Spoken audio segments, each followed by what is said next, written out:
इश्क में एक पल की भी जुदाई लगती है 100 साल। तेरी कसम तेरे प्यार में साजन अब मेरा हुआ बुरा हाल। ओए ओए ओए ओए। देखिए, स्वर्ण सिंह जयंती, स्वर्ण सिंह जयंती, ये 1977 में हुआ, इंदिरा गांधी के काल में। इसमें क्या किया गया कि 12 समितियों का एक गठन बनाया गया। इसको बोलते हैं स्वर्ण सिंह जयंती। और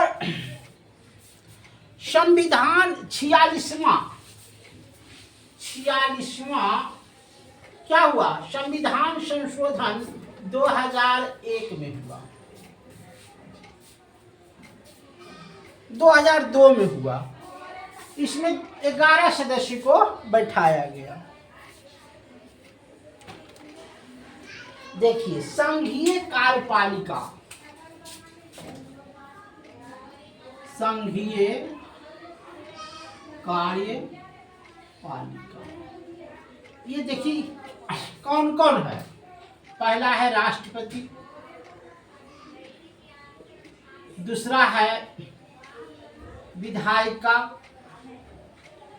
और तीसरा है संसद, और चौथा है मंत्रिमंडल, और पांचवा है सर्वोच्च न्यायालय। ये जितना भी है वो संघीय कार्यपालिका के अंतर्गत में आता है। और जान लीजिए, संघीय कार्यपालिका का प्रधान होता है राष्ट्रपति, प्रधानमंत्री नहीं होता है, राष्ट्रपति होता है।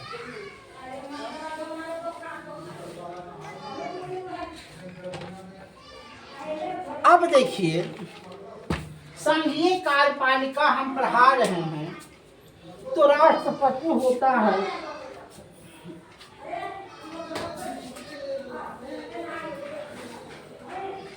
राष्ट्रपति के बारे में आप जानते हैं।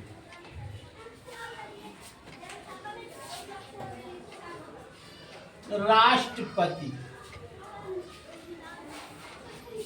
अनुच्छेद कितना, 52। जैसे आपको कहे तो अनुच्छेद 52 में राष्ट्रपति लिख दीजिएगा।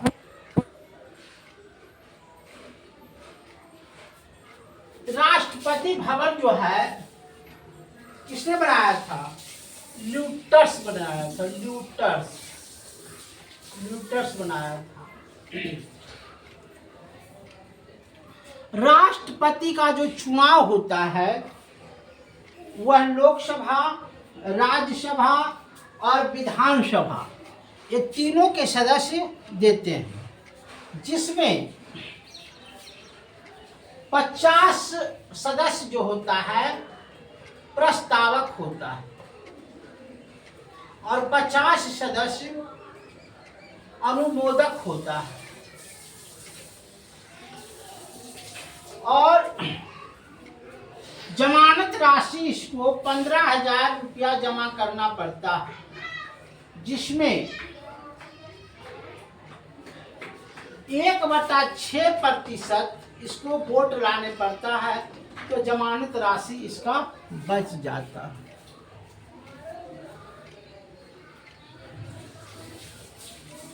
राष्ट्रपति का जो चुनाव होता है वह 55 में होता है, अप्रत्यक्ष रूप में।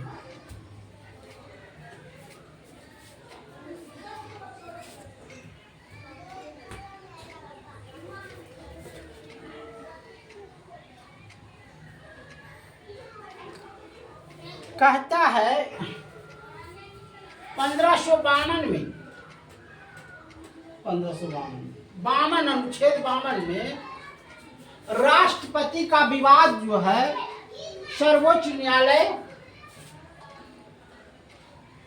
निकालता है। तो कोई विवाद हो गया चुनाव में तो सर्वोच्च न्यायालय देखेगा।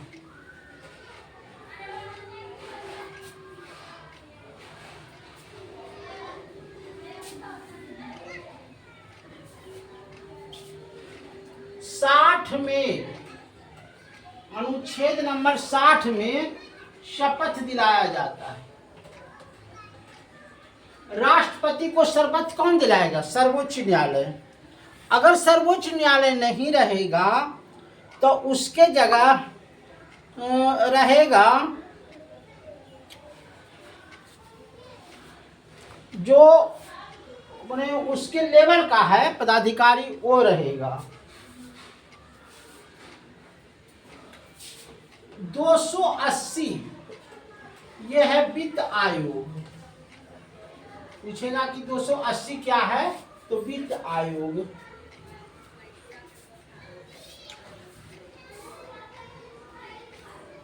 तीन सौ 356 ये होता है राष्ट्रपति द्वारा आपातकालीन व्यवस्था।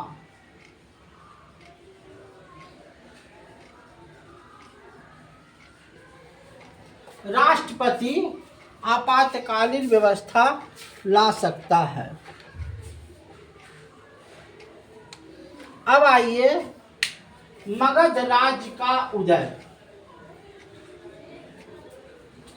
और 52 से चलिए या 60 पर पहुंच जाएंगे, है न। 52 में राष्ट्रपति, 53 में मध्यावधि चुनाव, 54 में शपथ नहीं, 54 में प्रत्यक्ष चुनाव, 55 में 60 में है थी शपथ, 61 में है महाभियोग। इस तरह से हम बता देंगे।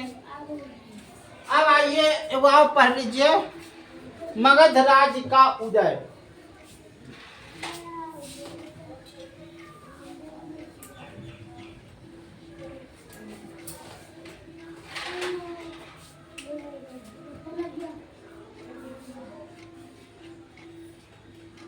मगध राज्य का उदय। मगध राज्य का सर्वप्रथम उदय हुआ बिंबिसार से। मगध का राजा था बिंबिसार।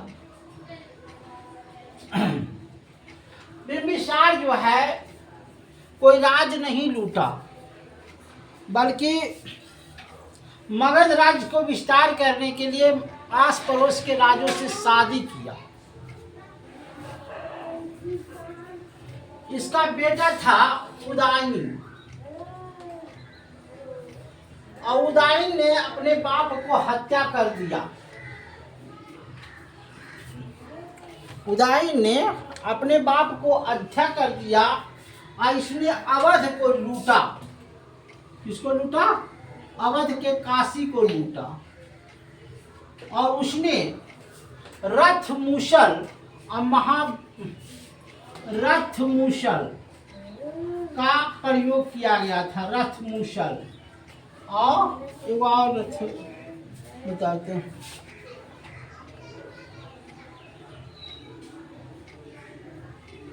महाशिला कंटक, महाशिला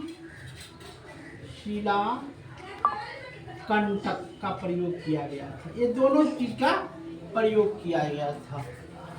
उदयन अपने पाप का ही हत्यारा निकला। कहता है कि बौद्ध संगीत, उदयन जो था बौद्ध संगीत गाया था।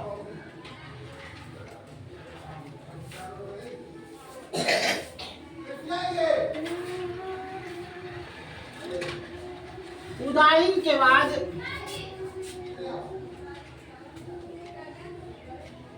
नाग दशक आया।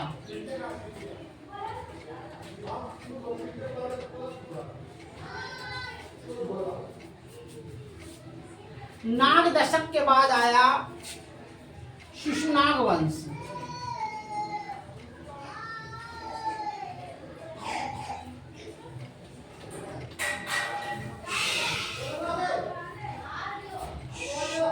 शिशुनाग के बाद आया अवंती।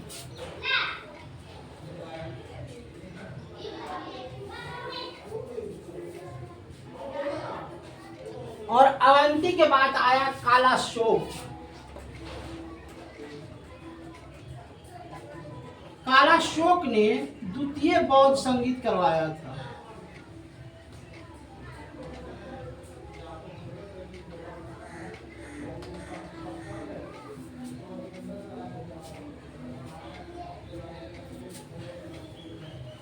कालाशोक के बाद आया नंद वंश।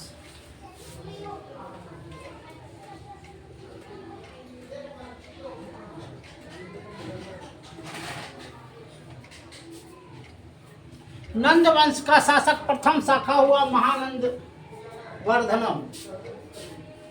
महानंद वर्धनम। और दूसरा शासक हुआ घनानंद। और घनानंद के बाद आया मौर्य वंश। इसी के चाणक्य अपमान हुआ था। समझते जाइए। मगध राज का उदय हुआ बिंबिसार। बिंबिसार ने शादी विवाह किया, राज मारकाट नहीं किया। बिंबिसार के बाद आया उदयन। उदयन ने अवध काशी को लूटा दो प्रकार से, रंगमथ रथमुसल और महाशिलाकंटक के माध्यम से। उदयन ने बौद्ध संगीत करवाया था राजगीर में। उसके बाद उदयन के मरने के बाद आया नाग दशक। नाग दशक के बाद आया शिशुनाग वंश। शिशुनाग के बाद आया अवंती। अवंती के बाद आया कालाशोक। कालाशोक ने द्वितीय बौद्ध संगीत करवाया था।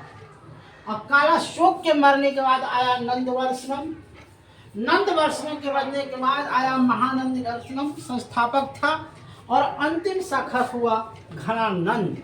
घनानंद की हत्या मौर्य और चाणक्य ने किया। धन्यवाद।